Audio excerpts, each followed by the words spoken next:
Il est 19 h, l'heure de l'actualité nationale et internationale sur Chérif la télévision. Merci de nous être fidèles. Mercredi 1er juillet, au sommaire de l'actualité. Lancement officiel des opérations bancaires en République du Mali de la Caisse d'intermédiation et de développement CID Amana Finance SA. C'était à l'hôtel Radisson Blu en présence des opérateurs économiques et commerçants. Vaste campagne de sensibilisation sur les risques et dangers liés à la migration irrégulière. C'est une initiative de l'association Retour, Travail, Dignité, en abrégé ARTD. Le développement tout de suite dans ce journal.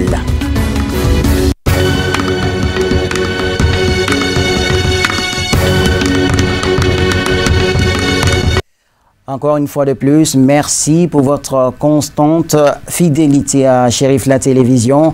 Le bon choix pour vous informer. Je vous l'annonçais en titre à l'instant. Les responsables de la Caisse d'intermédiation et de développement CID Amana Finance SA ont officiellement lancé leurs opérations bancaires en République du Mali. La cérémonie de lancement s'est déroulée ce mardi 30 juin 2020 à l'hôtel Radisson Blu de Bamako en présence de plusieurs opérateurs économiques et commerçants venus de partout. Le reportage est signé Amadou Kamara, Ibrahim Koulibaly. La Caisse d'intermédiation et de développement CID, Amana Finance SA, est agréée sous l'arrêté du 19 octobre 2018 au capital social de 520 millions de francs CFA, collectant l'épargne et octroyant des prêts conformément aux principes de la finance islamique. CID Amana Finance est une institution financière, un système financier décentralisé qui intervient dans les domaines des finances, qui fait de la collecte et puis la distribution de ces fonds, suivant bien sûr le principe de la finance islamique. Alors officiellement nous sommes là il y a cela plus de 2 ans et demi. Après l'obtention de l'agrément, on peut considérer comme l'existence officielle. Alors bien sûr, dans les plans d'extension, nous envisageons bien sûr d'autres sites. Et très prochainement, nous comptons aller dans les régions, et à commencer par Sikasso, Koutiala, et puis Sekou, et puis Akaï. La stratégie de base de la CID consiste à collecter des fonds auprès des agents économiques dont les revenus sont excédentaires pour les canaliser dans des investissements rentables et socialement responsables. Cette stratégie puise son essence des principes de la finance islamique. Alors nous sommes au marché malien il y a un moment, après l'obtention de l'agrément. Alors objectivement, nous sommes là bien sûr à financer l'économie et à travers des modèles adaptés aux réalités économiques et sociales du Mali. Et c'est pourquoi nous avons des produits qui sont adaptés à la réalité bien sûr de nos agents économiques, et notamment les produits Diako Yiriwa, les produits Dotiki, les produits Ngabolman Fin. Ce sont des produits qui sont adaptés à nos réalités économiques. Donc nous, notre vocation, notre mission, c'est vraiment d'offrir alors des systèmes financiers adaptés à ces réalités-là. Et aussi, ce que nous ajoutons à cela, c'est aujourd'hui d'offrir bien sûr des services financiers dans un contexte des technologies avancées. Et on veut dire par là, on veut bien sûr développer le mobile banking pour faciliter à nos clients bien sûr à bénéficier de nos services de façon très facile. La CID vise à connecter l'économie financière à l'économie réelle et solidaire. Elle ambitionne d'offrir des produits et services financiers adaptés dans le but de contribuer au développement économique et social du Mali. Alors c'est très facile, nous sommes une finance de proximité, notre approche c'est d'être proche à nos clients et à cet effet pour ouvrir un compte chez nous c'est très facile, c'est juste 4 000 francs CFA et puis avec les pièces d'identité et puis voilà les photos. D'ailleurs on peut faire les photos sur place. Donc aujourd'hui l'approche qu'on a c'est une approche très facile où vraiment on peut être à côté de nos clients facilement. À noter que la CID Amana Finance SA est une institution financière agréée par les autorités maliennes en qualité de système financier décentralisé sous l'arrêté du 19 octobre 2018 afin de bancariser les agents n'ayant pas accès aux services financiers par la finance islamique qui est plus adaptée au contexte socio-culturel du Mali. De l'économie à la santé, dans ce journal, la cérémonie de lancement du projet d'amélioration du cadre législatif et politique sur les violences basées sur le genre et de protection contre la Covid-19 au Mali a eu lieu ce mardi 30 juin 2020 au Conseil du Cercle de Kati en présence des autorités politiques et administratives. Boubacar Traoré, Abdoulaye Sogodogo. Plusieurs femmes ont pris part à cette formation de 3 jours portant sur l'amélioration du cadre législatif et politique des violences basées sur le genre et les pratiques néfastes et de protection contre le Covid-19. La journée d'aujourd'hui, c'est juste le lancement qui sera suivi des jours de formation. Comme vous avez vu ce matin, nous avons invité les leaders religieux, les chefs traditionnels, les autorités. C'est pour les informer et les sensibiliser par rapport au problème des violences basées sur le genre. Parce que de plus en plus, nous avons constaté que les femmes et les filles subissent beaucoup de violences basées sur le genre. Ça, c'est dans un premier temps. Dans un second temps, également, vous voyez également les équipements qu'on a amenés par rapport à la prévention contre le Covid-19 et qui sera donné aux différentes communes bénéficiaires du projet. Donc, il y a le lancement, bien sûr, mais également la formation qui va continuer sur les 2 à 3 jours à venir. Ce projet Patienda à Kati, parce que comme vous le savez, c'est un projet qui concerne surtout la lutte contre les violences basées sur le genre et la prévention contre le Covid-19. Donc Kati, évidemment, est situé dans une zone qu'on appelle le Bélédougou. Donc c'est pourquoi Kati est concerné par ce projet en première position. L'objectif global du projet est d'améliorer l'appropriation du cadre législatif et politique sur la prévention et la lutte contre les VBG et pratiques néfastes au Mali. Les thématiques qui seront débattues, c'est surtout le cadre juridique de prévention et de lutte contre les violences basées sur le genre. Parce que le Mali a ratifié beaucoup de conventions internationales par rapport à la promotion des droits des femmes et des filles. Mais malheureusement, pour le moment, l'effectivité de ces conventions-là pose problème. Autre chose également, il y a des modules par rapport au cadre juridique national.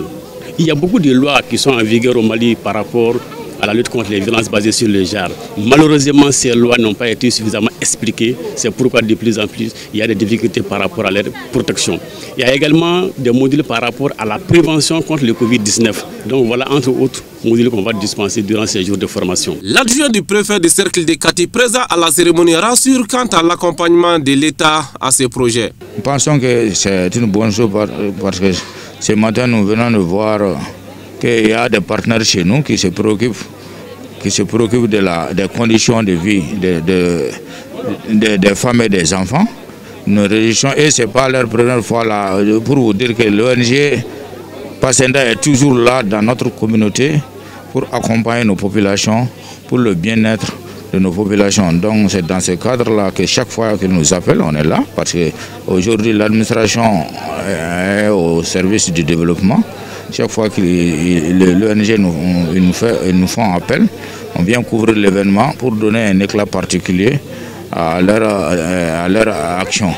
Donc c'est dans ce cadre-là qu'on est là. Et l'événement de ce matin, comme vous l'avez vu, non seulement dans tous les pays du monde aujourd'hui, tout le monde reconnaît qu'il y a beaucoup de violences exercées sur la femme et les enfants, mais les États sont en train de faire des efforts pour essayer de trouver des cadres juridique et politique pour extraire la femme de ces conditions-là. Donc s'il y a un partenaire qui vient dans ce cadre, nous pouvons que nous réjouir et de demander de redoubler d'efforts pour que ils puissent extraire nos femmes et nos enfants de ces conditions de vie. La cérémonie a pris fin par la remise symbolique des kits sanitaires aux autorités du Cercle de Kati. Deuxième titre de ce journal, l'association Retour Travail Dignité, en abrégé ARTD, a lancé officiellement le lundi 29 juin les activités du projet Information, sensibilisation sur les risques et dangers de la migration irrégulière et de promotion de la libre circulation dans l'espace CEDEAO dans les communes de Diara et Yerere, présidée par le sous-préfet de l'arrondissement de Trougumbe.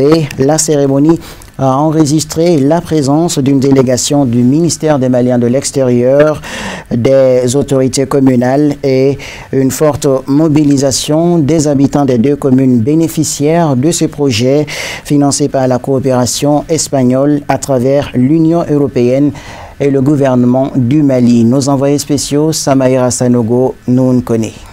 Le chômage grandissant des jeunes, le manque d'opportunités réelles d'emploi conduisent un bon nombre de jeunes du Mali en général et des communes de Diara et Yéréré dans le cercle de Nioro du Sahel en particulier à emprunter les voies de la migration irrégulière. Cette migration irrégulière est à l'origine de beaucoup de drames, avec les pertes en vies humaines au large de la Méditerranée et dans le désert des pays sahéliens et maghrébins. Diara étant une commune du cercle de Nioro et Yéréré également une commune du cercle de Nioro, nous avons vu que ces communes-là sont victimes aujourd'hui du phénomène de la migration irrégulière. Beaucoup de jeunes de ces deux localités partent à la migration irrégulière et beaucoup de jeunes ont péri dans cette situation. C'est pourquoi nous nous sommes dit que cela en vaut la peine aujourd'hui d'intervenir dans ces communes-là afin de permettre à la population, aux acteurs concernés d'être mieux informés et améliorer ainsi leur connaissance sur les risques et dangers de la migration irrégulière. Le lancement de ces projets d'information et de sensibilisation sur les risques et dangers de la migration irrégulière et de la promotion de la libre circulation dans l'espace CEDEAO est salué de vive voix par les autorités locales, qui rassurent d'ores et déjà la RTD de leur engagement pour l'atteinte des objectifs recherchés. Les ressources, le climat fait que vraiment la pauvreté s'est installée dans nos localités. Or, aujourd'hui, pour chercher, pour trouver à manger, nous comptons que la diaspora. Et cette diaspora, comment y arriver? C'est passé par ce chemin-là. Bon, si on a aujourd'hui une association qui est créée, qui songe à cela, qui connaît les dangers de ce que nous pratiquons, vraiment, nous sommes vraiment ravis de les recevoir aujourd'hui et de participer vraiment pleinement à cette activité. La problématique de la migration irrégulière constitue une préoccupation majeure pour les autorités maliennes depuis plus de 2 décennies. D'où la réjouissance des représentants du ministère des Maliens de l'extérieur au lancement de ce projet de sensibilisation qui vient à point nommé. Pour nous, c'est une stratégie de prévention de la migration irrégulière. Informer les jeunes sur les dangers qu'ils peuvent rencontrer sur les routes périlleuses de la migration irrégulière, mais en même temps mettre en lumière les opportunités qu'offre l'espace CEDEAO en matière de libre circulation des personnes et de biens. Donc il s'agit, la mission qu'on se fixe dans le cadre de la mise en œuvre de ce projet, c'est de sauver des vies. Il ne s'agit pas nullement de dire aux gens de ne pas partir, mais plutôt de s'organiser et d'aller par des voies réglementées, par des voies légales, et renoncer à la migration irrégulière qui est un véritable drame pour notre pays. La concrétisation de ces projets va permettre une meilleure connaissance des risques de la migration irrégulière par un plus grand nombre d'adultes des communes ciblées. Cela peut rentabiliser la migration et réduire les risques de perte en vies humaines. La jeunesse sera collée à comme priorité dans le cadre des activités économiques, c'est de sortir, aller à l'étranger à la quête du bien-être. Cette démarche a changé de forme. C'est la forme irrégulière qui est la plus fréquente maintenant. Et c'est ce qui est déplorable. C'est ce qui comporte beaucoup de risques. D'abord pour les pratiquants eux-mêmes, pour les pays concernés, pour les pays dans lesquels ils vont. Élaborer des outils et sports de sensibilisation sur les risques et dangers de la migration irrégulière, assurer des causeries débats sur les places publiques des villages des communes bénéficiaires, mettre en place des comités locaux de veille sur les dangers de la migration irrégulière dans les communes de Diara et Yéréré sont entre autres des objectifs du dit projet qui durera 3 mois.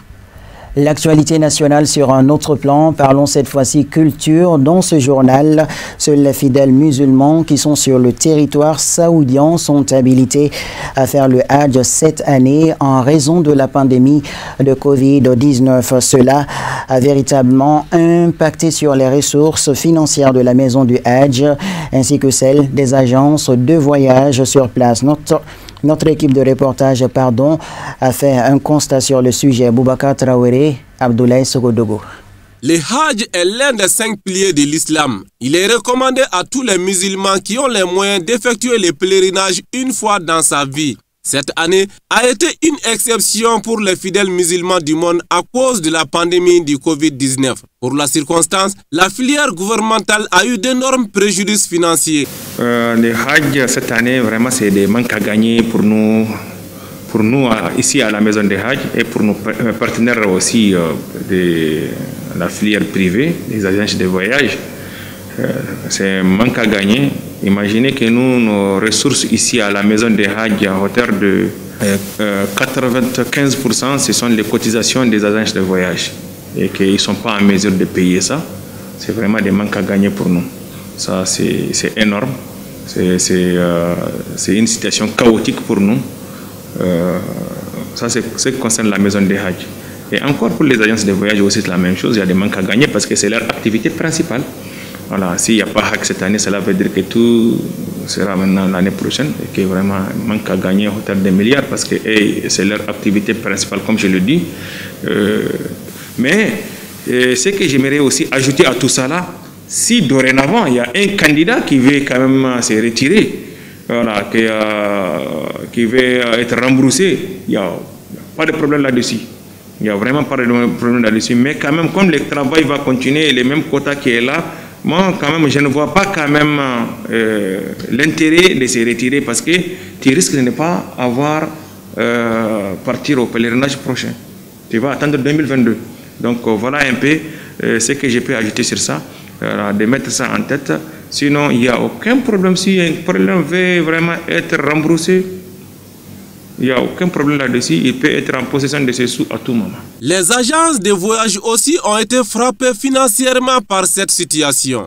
Cette année, depuis le mois de mars, toutes les activités en concernant la billetterie ont été arrêtées parce qu'il n'y avait pas de vol. Donc ça, c'est une grande partie déjà. Vu de notre chiffre d'affaires par mois, donc il manque de 4 à 6 mois de non-activité, c'est vraiment énorme. Donc en plus de ça aussi, il y avait pas eu des petits pèlerinages qu'on appelle Al-Umrah cette année, pendant le Ramadan et même avant le Ramadan, depuis Rajab qu'on peut dire. Donc toutes les visites ont été suspendues vers l'Arabie Saoudite. Donc c'est un grand manque aussi à gagner. Donc c'est des pertes énormes pour l'agence. En concernant maintenant les Hajj, la décision vient de tomber il y a à peine une semaine qu'il n'y aura pas de Hajj cette année pour ceux qui sont à l'extérieur de l'Arabie Saoudite. Donc ça aussi, ajouté à des pertes de billetterie plus l'Umrah, donc ça fait énorme. Mais nous, en tant que croyants, on se remet à Dieu. On dit ce que Dieu a fait est bien. Donc ça ne sera pas la fin du monde, bien sûr que ça sera dur. Mais il faut prendre ça avec beaucoup de philosophie, il faut prendre ça avec beaucoup de croyances, je veux dire. Prions le bon Dieu pour une fin définitive de cette pandémie. Reconnaissance et mérite dans le but de récompenser le travail bien fait de certains cadres émérites du pays. L'Association des jeunes premiers du Mali, AJPM, s'est fixée comme mission de leur décerner des trophées afin de saluer et d'encourager leurs talents. C'est dans cette optique que M. Cheikh Oumar Gadjigo a reçu une distinction honorifique ce mardi 30 juin au Palais de la Culture en présence d'un parterre de personnalités. Ben Chérif Soumano, c'est l'Ignari. Au dire des responsables de l'Association des jeunes premiers du Mali, M. Gadjigo a été choisi en raison de son patriotisme et de ses bienfaits à l'endroit de sa communauté, particulièrement les femmes. Vous avez vu, M. Gadjigo, c'est quelqu'un qui aide les gens. Quand il prend les couches, par exemple les femmes de la commune 3, presque toutes les femmes de la commune 3, il les prend en charge pendant le mois du carême, il leur donne du sucre et il abat de bœufs pour les donner. Ça c'est de 1. Quand il prend la jeunesse aussi, il aide la jeunesse de la commune 3. Et même en le voyant, même lors des élections législatives passées, on voit que le matin, tout le monde a vu qu'on dit que M. Gadjigo a gagné. Maintenant, à la dernière minute, on dit qu'il n'a pas gagné. Donc on a vu que c'est quelqu'un qui n'a pas réagi. Il dit que lui, il est là. Lui voit seulement le Mali. Donc il n'est pas là pour son intérêt, là pour l'intérêt du Mali. Donc c'est à cause de ça que nous avons décerné ces différents prix.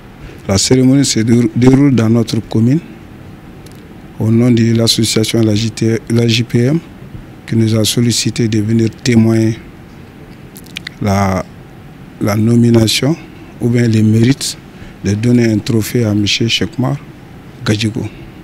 Donc si ces mérites doivent être effacés dans notre commune, surtout au Palais de la Culture de la commune 5, donc je suis obligé de venir représenter le maire empêché. Bon, je suis très content en tant qu'autorité communale. Chaque mérite témoin dans notre commune est un succès pour notre commune. Donc cela veut dire que la commune 5 sera toujours un souvenir pour les bénéficiaires des médailles. Le récipiendaire a remercié et encouragé les initiateurs avant de lancer un appel à l'endroit de la population malienne afin de mettre le Mali au-dessus de tout. Au cours de cette cérémonie, la politique s'est invitée dans son intervention pour donner des explications sur les raisons du report de leur meeting au compte de la convergence des forces républicaines pour soutenir les institutions de notre pays. Oh, en fait, je suis ému. Si je vois aujourd'hui une association de telle envergure aujourd'hui qui a pensé me faire cette distinction, c'est ma modeste personne. Je dirais aujourd'hui, les remerciements c'est à eux. Et se sont sentis en âme, qui sont des compatriotes comme moi. On a eu les mêmes visions. Tous les combats que j'ai en train de mener aujourd'hui dans ce pays, c'est pour la stabilité de ce pays. C'est ça, je disais hier, on n'a que ce Mali. L'union sacrée autour de la République. Et voilà mes combats de tous les jours. Depuis hier et aujourd'hui, je continuerai sur cette semaine aussi. On n'a que ce Mali, mon frère. Et voilà, aujourd'hui, si on m'appelle aujourd'hui pour en commune 5 pour venir faire cette distinction à ma modeste personne, je ne fais que féliciter les initiateurs. C'est le patriotisme. C'est des patriotes comme moi. Ils ont pensé à me décerner, à me faire cette distinction-là aujourd'hui. Je n'ai pas de mots à dire. Je suis ému. Et le seul conseil que j'ai à donner, que tel genre d'activité, initiative, soit continuelle pour que nous, Maliens, on puisse changer de mentalité. Notons que la soirée a été agrémentée par de belles prestations et des consignes données pour le respect des mesures de distanciation sociale en raison de la pandémie du Covid-19. Nous retrouvons Amadou Diarra pour l'essentiel de l'actualité internationale en bref et en images. Les pays du G5 Sahel et leurs partenaires internationaux se sont retrouvés dans la capitale mauritanienne ce mardi 30 juin. Ils ont exprimé leur volonté d'amplifier les progrès enregistrés selon eux contre les djihadistes ces derniers mois. Les dirigeants présents à Nouakchott ont d'abord salué les progrès effectués depuis 6 mois, notamment le renforcement de Barkhane, les succès militaires dans la zone des 3 frontières, les améliorations au sein du G5 Sahel depuis la mise en place d'un état-major commun. Si la lutte antiterroriste a connu des succès, les autres piliers de Pau piétinent encore, à savoir l'aide au développement, le redéploiement des États et l'autonomisation des armées nationales. Dans leur communiqué final, les dirigeants se sont aussi engagés à renforcer la judicialisation des zones de conflit, c'est-à-dire la lutte contre l'impunité. L'actualité au Maghreb à présent. Lors d'un conseil des ministres, le président algérien a fustigé les citoyens qui veulent faire croire aux autres que le Covid-19 n'est qu'un mythe à visée politique, informe un communiqué officiel. Le chef de l'État a annoncé le maintien de la fermeture des frontières et le durcissement des sanctions contre les contrevenants aux règles sanitaires. Des appels répétés sont lancés sur les réseaux sociaux pour la reprise des manifestations populaires le vendredi en Algérie. Les initiateurs estiment que les autorités utilisent la crise sanitaire du Covid-19 pour étouffer le Hirak du 22 février 2019 qui a mis fin à 20 ans de pouvoir de l'ex-président déchu Abdelaziz Bouteflika. Une nouvelle forme d'arnaque concernant des œuvres d'art africaines est dénoncée par l'UNESCO qui appelle à la vigilance après plusieurs signalements. Les fraudeurs se servent du nom de l'UNESCO pour convaincre de l'authenticité des œuvres proposées à la vente. La fraude dure depuis 2 ans et a fait une vingtaine de victimes, en majorité françaises, ayant des liens avec l'Afrique. Les fraudeurs ont empoché plus d'1 million d'euros. L'UNESCO met donc en garde contre ce nouveau système d'escroquerie. L'UNESCO appelle également toutes les personnes sollicitées par ce type d'offres à y prêter la plus grande attention et à signaler auprès des autorités judiciaires compétentes. La Somalie célèbre aujourd'hui les 60 ans d'une indépendance marquée par la division. Le 1er juillet 1960, l'union des deux jeunes États du Somaliland au nord et de la Somalie au sud est proclamée dans la liesse. La République de Somalie est ainsi née. À peine des indépendances proclamées, le mouvement pan-somalien semble ainsi commencer à se concrétiser. L'idée était ensuite de réunir Djibouti, la région de l'Ogaden en Éthiopie, ainsi que le nord-est du Kenya, dont les populations sont majoritairement de la Somalie. Au fil des années, la corruption, les guerres claniques, la rébellion djihadiste et l'effondrement de l'État plongent la Somalie dans le chaos et la violence. En revanche, au nord, le Somaliland, bien qu'extrêmement pauvre, connaît la paix et une relative stabilité. Et cette nouvelle sportive, avant de boucler cette page consacrée à l'actualité internationale, la CAF a annoncé le report d'1 an de la Coupe d'Afrique des Nations, initialement prévue au Cameroun en janvier 2021. La compétition continentale aura donc finalement lieu en janvier 2022 dans le même pays. La CAN est la dernière compétition internationale à être reportée en raison de la pandémie du Covid-19. L'annonce est faite par le comité exécutif de la CAF au cours d'une visioconférence ce mardi 30 juin. Lors de son comité exécutif, la CAF a également décidé de reporter le CHAN, aussi prévu au Cameroun, à l'année 2021. En revanche, la CAN féminine n'aura pas lieu cette année. Aucun pays organisateur n'avait été désigné à ce jour. Fin de cette édition qui vous a été proposée par la rédaction. Merci à vous de l'avoir suivi. À 21h, Mamadou Ben Cherif Soumano vous en présentera la version Bamanankan. Excellente soirée en compagnie des programmes de Cherif la télévision et un grand merci à toute l'équipe de réalisation. Bonsoir et à très bientôt, Inch'Allah.